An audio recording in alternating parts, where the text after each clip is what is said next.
shows the Leoch is at 99%.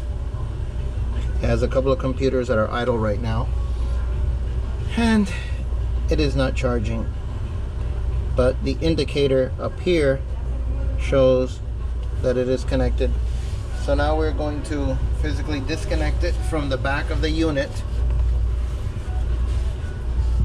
and wait for that indicator to disappear. And once it does, we're going to reconnect it.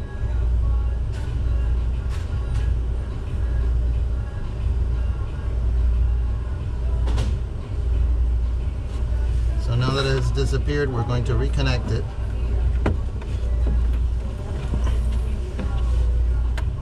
And it shows charging.